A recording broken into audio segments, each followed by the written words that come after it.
conduit. Oui. Mais il y a eu beaucoup de critiques, là, vous savez quand même. Hein, non, moi j'ai dit qu'ils ont bénéficié. Je vous ai dit qu'au-delà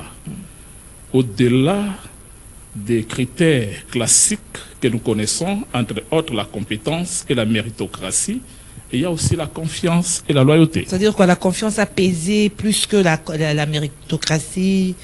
La confiance a été au-dessus de tout ça. Nous sommes dans une situation tout à fait particulière, madame. Situation de guerre. C'est-à-dire quoi? C'est-à-dire que il faut mettre quelqu'un de confiance au sein du bien gouvernement. Sûr, bien sûr. Mais la méritocratie, là, on met de côté la confiance. Mais parmi les membres du gouvernement, il y a de ceux-là qui sont d'ailleurs qui ont démontré leur savoir-faire. Alors on ne peut pas dire que même ceux-là qui ont été remplacés et qu'ils ont démérité, nous ne pouvons pas dire ça. L'essentiel, qu'ils sont au service de la nation. Le problème, c'est d'être au service du peuple. Mais la grande question, c'est est-ce que le peuple s'est retrouvé au gouvernement de Souminoa 1 pour qu'on puisse reconduire la majorité, hein, vous savez, et là, ils ont fait ce qu'ils devraient faire. On les garde parce qu'on a trouvé qu'il y a quand même des bons projets pour ce qui concerne notre pays. Et bientôt, là, ils seront devant les parlements. Et je pense qu'il faut comprendre d'abord, il s'agit d'un réaménagement technique au niveau du gouvernement. Parce qu'il n'a pas s'agit d'un remaniement, comme on pouvait le dire. Alors, étant que membre de l'Union Sacrée, parce que vous êtes au gouvernement, vous pouvez quand même porter des critiques, là c'est naturel, hein. Mais s'il faut dire quelque chose de mal qui n'a pas marché au gouvernement, qu'est-ce que vous direz? C'est du fait que jusque-là, nous n'avons pas encore retrouvé l'intégrité territoriale de notre pays. Seulement sur le point sécuritaire. C'est cet aspect qui importe plus. Et le social? Le social, c'est la conséquence de ce que nous sommes en train de vivre comme guerre au pays. Mais la guerre ne date pas d'aujourd'hui. Ça ne date pas d'aujourd'hui, plus de 30 ans. Oui. Et c'est pourquoi nous connaissons de quoi à ce qui concerne l'amélioration des sociales du peuple congolais. Alors, donc, ça a de l'impact sur le social du Congolais. Le gouvernement travaille, il travaille. Vous savez, je prends par exemple, parce que vous parlez du social, je prends le cas du ministère de l'économie qui est géré de main de maître par le professeur Daniel Mukoko Samba. Il fait son travail. Il fait en sorte que même, le gouvernement fait en sorte que même les denrées alimentaires de première nécessité soient accessibles par tous.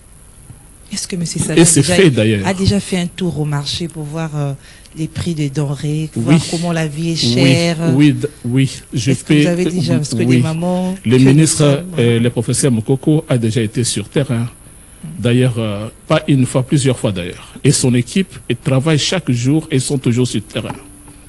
Mais la situation, les prix de denrées alimentaires, oui, bien la sûr. vie chère... Pourquoi vous dites la vie chère? Tout a un coût. Il n'y a rien de gratuit au marché, madame. Oui, bien sûr, il n'y a rien de gratuit, mais quand même, il faut que les prix soient abordables. Je dis que tout a un coût. Pour toutes les bourses? Oui, bien sûr. Tout le monde se retrouve. Et le marché ici, Zando, a toujours été plein.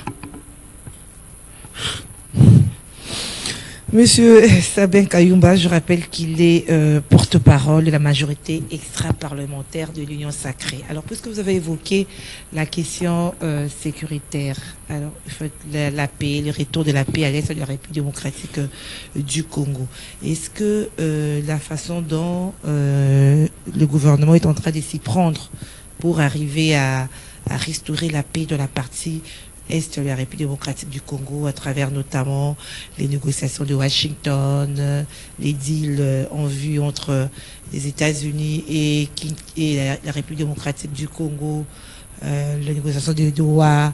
Est-ce que cette démarche, qu'est-ce que vous en dites?